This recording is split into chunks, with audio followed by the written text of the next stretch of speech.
Hi, it's time to hear Chapter 5 of The Best Bad Thing by Yoshiko Uchida. Chapter 5. It was Sunday when the bad things started to happen. I was still asleep that morning when I felt cold water dripping on my forehead. Good grief, I thought, Auntie Hata is wrong. The roof does leak after all. I opened my eyes and there was Abu's face grinning over me. Get up! It's time to get up! He yelled in my ear. You little monkey! You're worse than Joji! I tried to grab him by the neck, but he pulled away shrieking and laughing. I could hear him banging down the steps, yelling, Rinlko's up now, Ma! It felt early, like maybe it was only 6 o'clock. So I pulled the covers over my head to keep out the light. The sheets felt rough and wrinkled, just the way Auntie Hata's dresses looked. I turned on my stomach and did my stretching exercises, which I'd forgotten to do the night before. I'm trying to catch up with Tammy, who not only is prettier than I am, but also taller. Mama tries to make me feel better by telling me I have good qualities that Tammy doesn't have. Like what? I ask. And Mama will say something like, oh, you have a sweet nature, Rinlko. But that's not much better than being told I have nice earlobes. Rinlko, get up! The first train's already gone, and Ma says the soup's ready. This time it was Zenny banging on my door. The first time Zenny woke me up saying that, I thought I'd slept till noon and completely missed breakfast. But I discovered Auntie Hata makes soup every morning. Rice and miso soup. That's what we have every morning. When I got down to the kitchen, I could smell the miso soup bubbling on the wood stove. And Auntie Hata was filling 4 bowls with steaming rice. Ah, you're just in time, she said. I saw she was wearing another faded cotton dress, even though it was Sunday. I guess if you don't go to church on Sundays, there's no need to get dressed up. Or maybe I thought she just doesn't have any nice clothes. I sort of missed Mama's long grace before we ate. But what I missed most was some hot cocoa and toast with lots of butter and jam. Sometimes on Sundays we even have pancakes. And I would have given my best red bead necklace for 1 pancake drowning in syrup. But Auntie Hata said, there's plenty of rice if you want more. She was spreading some chopped garlic on top of her rice and asked if I wanted some.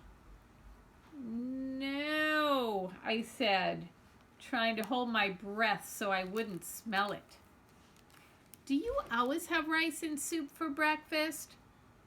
I was hoping she'd say no, that sometimes they had bacon and eggs and toast. But Zenny and Abu both nodded, and Auntie Hata told me that's what she'd had for breakfast since she was a child. She was quiet for a minute and then asked, I wonder how she is. She was doing it again. Auntie Hata had this habit of saying whatever was rattling around in her head, whether it happened to fit into the conversation or not. No wonder people said she was odd, I thought. Probably nobody could ever figure out what she was talking about. Who? I asked.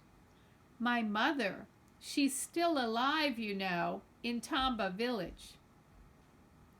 She looked so lonesome then. I really felt sad for her.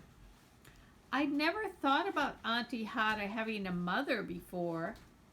I only thought of her as Zenny and Abu's mother.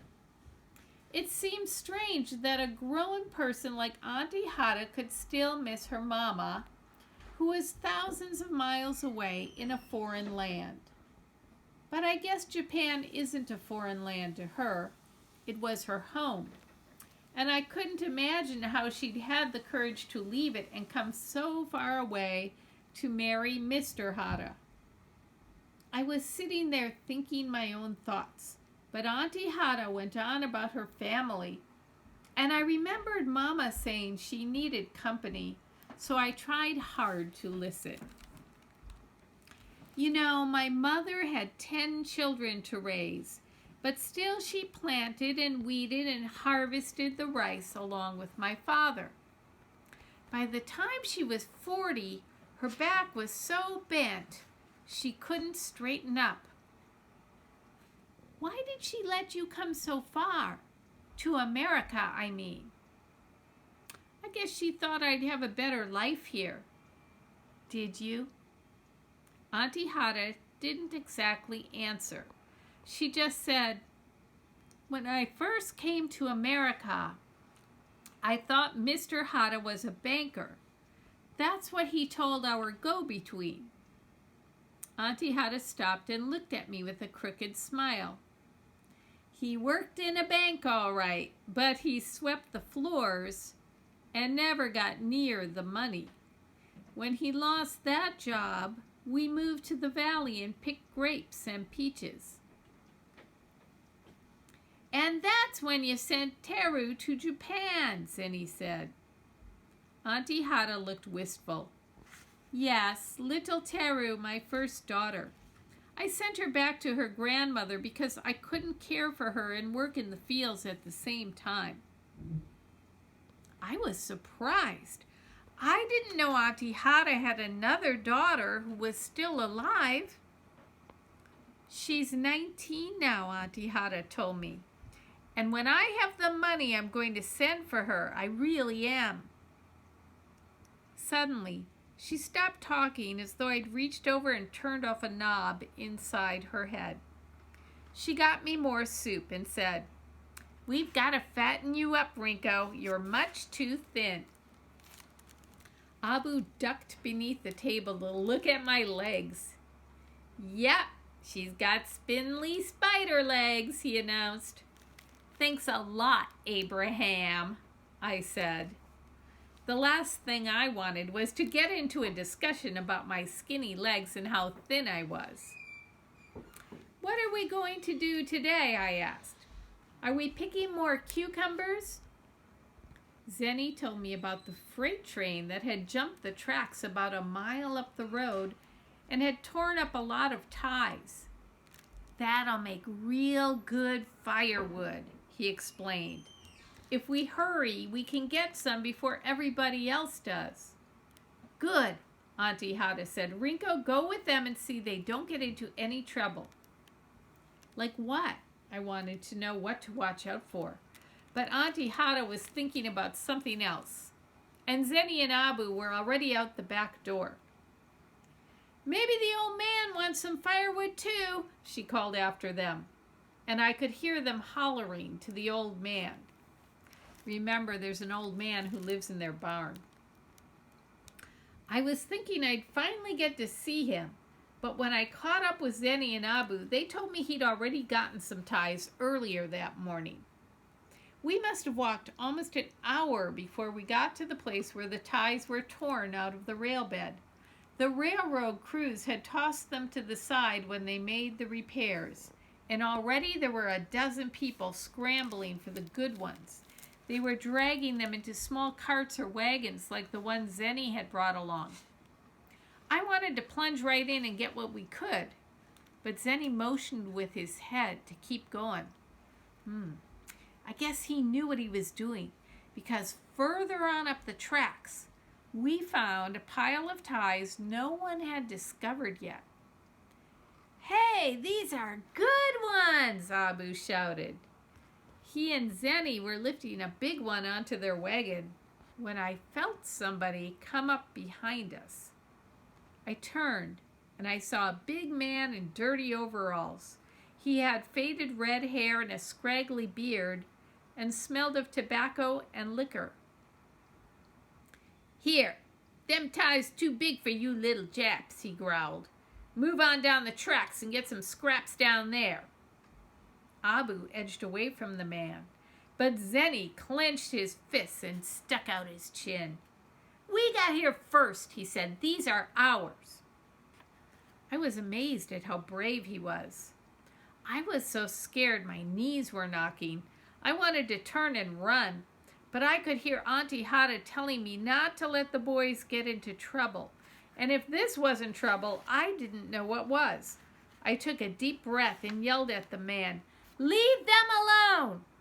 I tried to yell as loud as I could, but my voice sounded small and squeaky as if it came from a mouse in the ground.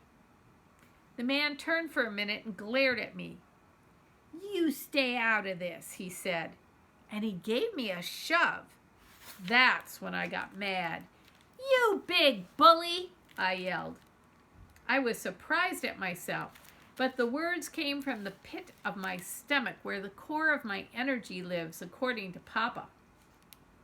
The big man was furious. He took a step toward me, ready to give me a swat, when Zenny charged at him, waving his fists and kicking.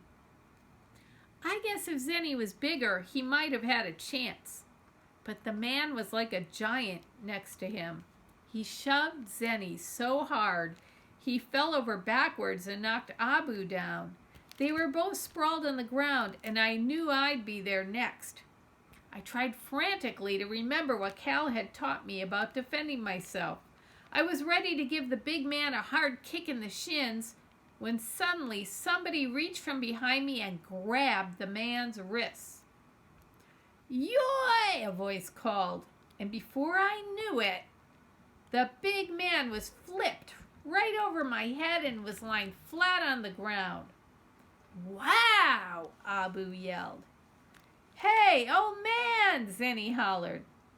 I whirled around and saw a tall Japanese man whose white hair was clipped so short it looked as though it had been cut with a lawnmower.